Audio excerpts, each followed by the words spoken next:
Welcome, Agile friends. My name is Shane Hasty, and I'm hosting this session with my co-host, good friend, and our amazing speaker, David Morris. In this session, we're going to talk about burnout and bore-out in Agile teams.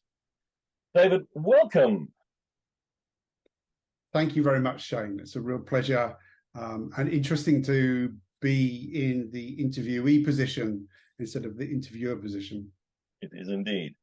All right. So in this session, we're going to talk about burnout and bore-out, but I do want to point our viewers to some of the other sessions that we've recorded over the last few weeks that are going to be available in the summit. We've had great conversations with Craig Smith, Michael Hune, Sandy Mamoli, Sharon Robson. So there's some really interesting stuff on the APAC track. But we'll point you to agileonlinesummit.com to look for those. And now let's focus in on David. So, David, you and I know each other really well. It's been, dare we say, it's decades. But I suspect that a fair number of our audience haven't come across you. So what's the quick overview of who's David? Thank you, Shane. Yeah, it has been well over a decade.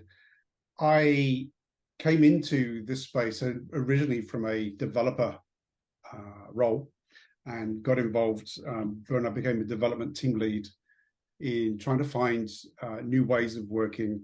And this was back in the early to mid 90s when everything was quite new.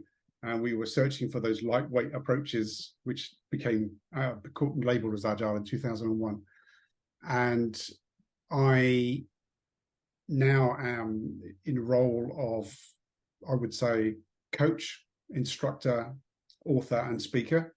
So I work with teams and support them in adopting some of these Agile ways of working, either at individual team or squad level, or at tribe, value stream level, or whole organization level, enterprise change. I run a number of courses with IC Agile and some other things too, as well as having written a couple of books. So that's David in a nutshell. And your topic for this session is burnout and bore-out in Agile teams. So what's the 30, well, not 30 second, but the short overview? What's the premise here? It's really that I think a lot of people will be familiar with the concept of burnout, where we're just working so hard.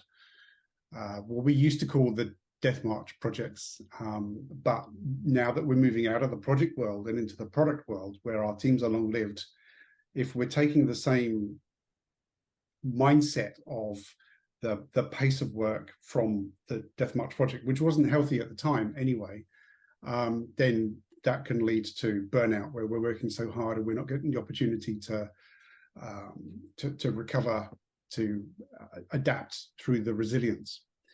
So that's the burnout. The issue that I found more recently is this idea of bore-out, which is more than just boredom. Boredom is just that sort of ennui, the sense of lack of direction, I suppose, or not knowing what to do. Bore-out, it's kind of more significant and more serious. It's more to do with feeling a lack of purpose, feeling underutilized. And I think it's almost where teams, or where individuals, but more importantly, where teams are experiencing both together, it becomes quite a toxic mix. So with the work I've been doing with teams and organizations over the last year or so, I've seen more examples of this and just felt motivated to start having some conversations about it and start exploring what can we as a community do about it. Burnout, as you say, we're probably all pretty familiar with. I'd like to dig a little bit into that bore out, and I'm going to make an assumption here that you're aware of Adam Grant and his work on and talking about languishing. Does it overlap? I think there is definitely a degree of overlap. I think the concept of bore out is a little bit more pointed. Mhm. There's more